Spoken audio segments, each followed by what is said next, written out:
Hamas के खिलाफ Israel का सबसे भरोसेमंद हथियार मोसाद फेल हो चुका है। इजरायल की सबसे एलीट यूनिट शिन बेत पूरी तरह से नाकाम हो चुकी है। इजरायल की आर्मी अब तक हमास का पूरी तरह से सफाया कर पाने में नाकाम साबित हुई है। दूसरी तरफ हिजबुल्लाह ने इजरायल पर चढ़ाई करने का इरादा पक्का कर लिया है। ऐसे में नेतन्याहू को समझ में नहीं आ रहा है कि वो क्या करें। 7 अक्टूबर को हमास ने इजरायल पर हमला किया था। उसके फौरन बाद ही इजरायल के प्रधानमंत्री ने जंग का ऐलान कर दिया और कसम खाई कि वो अब हमास और उसके हमदर्दों का नामो निशान मिटाकर ही दम लेंगे।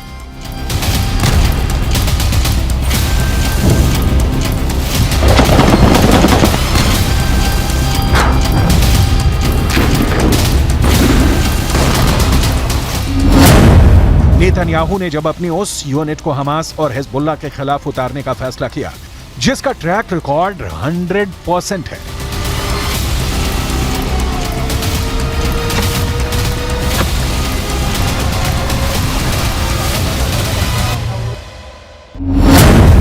इजरायल ने युद्ध में अपनी यूनिट नंबर 504 को उतार दिया है। यूनिट नंबर 504 यानी वो कमांडो टीम जो एक हमले में 50 दुश्मनों को मारती है और फिर बाकी 500 दुश्मन हमला देखकर दम तोड़ देते हैं। यानी ये दुश्मनों को इतनी दर्दनाक मौत देती है कि 10 गुना दुश्मन देखकर मर जाते हैं।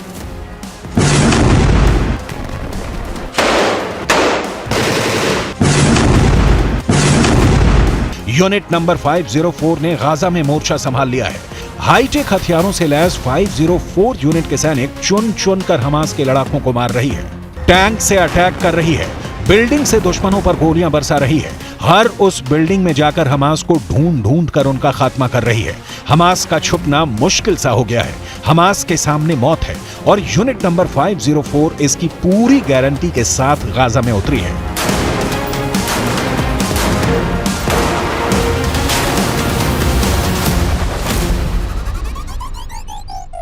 डेढ़ महीने का युद्ध अब और भीषण हो गया है। दोनों तरफ से गोलीबारी चल रही है, युद्ध चल रहा है। इजरायल गाजा पर टैंक से हमला कर रहा है, एयर स्ट्राइक कर रहा है। उसकी आर्मी गाजा में घुसकर हमास के खिलाफ ऑपरेशन चला रही है। लेकिन नेतन्याहू की मोसाद और शिन बेत जिस पर उन्हें सबसे ज्यादा भरोसा था, वो शुरुआत में ही जैसे हमास के सामने सरेंडर कर गए। अपने प्रधानमंत्री की उम्मीदों पर खरा नहीं उतर पाई है। इजरायल की सेना ने उत्तरी गाजा में कई जगहों पर कब्जा तो किया, लेकिन हमास के जवाबी अटैक को संभालना मुश्किल हो गया। हमास की तरफ से उन्हें कड़ी टक्कर मिल रही है। हमास गुरिल्ला युद्ध लड़ रहा है।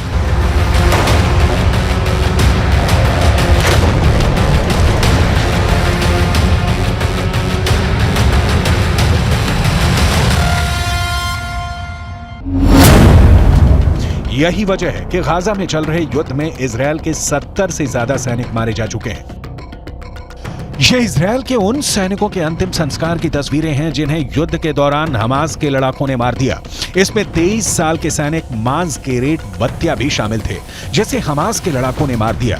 माज केरेट गाजा में अपने साथी सैनिकों के साथ हमास के खिलाफ मोर्चे पर थे। तभी एक ऐसा हमला हुआ कि जान बचाकर भागने की नौबत आ गई, लेकिन कामयाबी नहीं मिली। वो जिस ऑपरेशन का हिस्सा थे उसमें इजरायल के एक लेफ्टिनेंट रैंक के अफसर की भी मौत हुई है।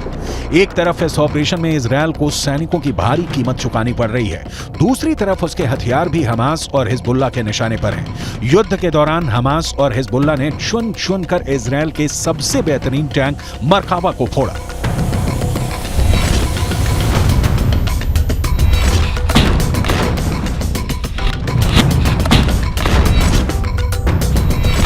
इन तस्वीरों को पूरी दुनिया ने देखा जब हिजबुल्लाह और हमास ने इजरायल के टैंक पर अटैक किया। हिजबुल्लाह ने एंटी टैंक मिसाइल से इजरायल के टैंक को निशाना बनाया था, तो हमास ने यासीन रॉकेट इजरायल के टैंक पर दागे। क्या ऐसे ही हमले अब यूनिट नंबर 504 को भी झेलने पड़ेंगे?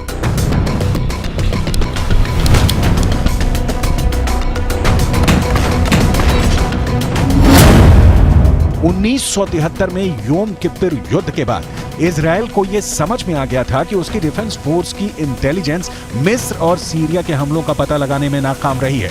तब सरकार ने मोसाद और शिन बेत को मजबूत करना शुरू किया। इसका मकसद था कि कई एजेंसियां कई तरह की जानकारियां इकट्ठा करेंगी। अगर एक चूक भी जाती है तो दूसरी खतरे का पता लगा लेगी। लेकिन 7 अक्टूबर को हमास ने अचानक इजराइल पर हमला कर दिया। इस हमले के बाद से ही लगातार मोसाद पर सवाल उठने लगे। उसको फेल करार दे दिया गया। एक समय मोसाद और शिन बेत लेबनान में सक्रिय थी। यूनिट 504 भी एक समय यही थी। बाद में मोसाद का फोकस ईरान और इंटरनेशनल आतंकियों पर हो गया। वहीं शिन बेत को गाजा से जुड़ी जिम्मेदारी मिली। यूनिट 504 ने गाजा के अपने जासूसों को शिन बेत के हवाले कर पूरा फोकस लेबनान पर लगा दिया और अब हमास और इजराइल के युद्ध में 504 यूनिट की एंट्री हो चुकी है। लेकिन इजराइल की यूनिट नंबर 504 को सिर्फ गाजा में हमास के ही नहीं बल्कि लेबनान बॉर्डर की भी जिम्मेदारी मिली हुई है। इजराइल पर गाजा से तो टक्कर मिल ही रही है, लेबनान बॉर्डर भी उसके लिए सिरदर्द बना हुआ है। ऐसे में इजराइल फंस गया है कि वो गाजा संभाले या लेबनान बॉर्डर पर फोकस करे।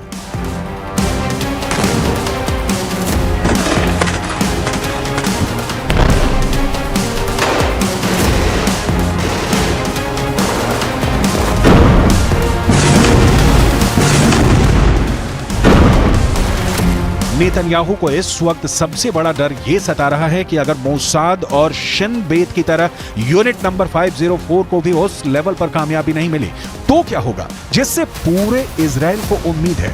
अगर यूनिट नंबर 504 पूरी तरह से फेल हो गई तो कौन बचाएगा? विकल्प क्या होगा? इजराइल को इस वक्त हमास और हिजबुल्लाह ने पूरी तरह घेर लिया है और इसमें उसकी इंटेलिजेंस एजेंसी और एलीट यूनिट फेल साबित हो रही है। लेबनान बॉर्डर से हिजबुल्लाह लगातार इजराइल पर हमले कर रहा है। ये उत्तर इजराइल के लेबनान बॉर्डर की तस्वीरें हैं। यहां हिजबुल्लाह के लड़ाकों ने आईडीएफ के बेरानेट बेस पर हमला किया और उसे तबाह कर दिया। इजराइल की आर्मी की तरफ से बताया गया कि लेबनान के बॉर्डर से एक के बाद एक हमले किए गए। हालांकि इजराइल के लिए इसमें राहत की बात यह रही कि उसके किसी भी सैनिक को कोई भी नुकसान नहीं पहुंचा। इजराइल को यह भी पता है कि हमास और हिजबुल्लाह के पास जब तक हथियार रहेंगे तब तक उसकी जमीन पर हमले होते रहेंगे। लिहाजा इजराइल के निशाने पर हमास के हथियार गोदाम है। इस तस्वीर को आईडीएफ ने जारी किया है।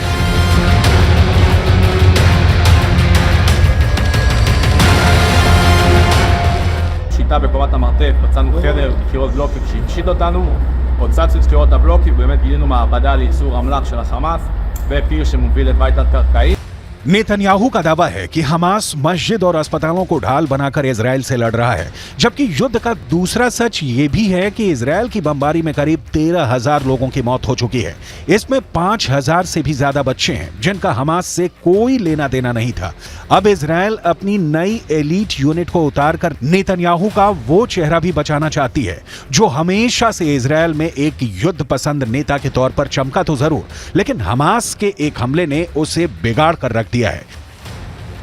אנחנו לוחמי גדוד 890 של הצנחנים ביחד עם כוחות הנדסה מיוחדים נמצאים מתחת למסגד בלב העיר עזה.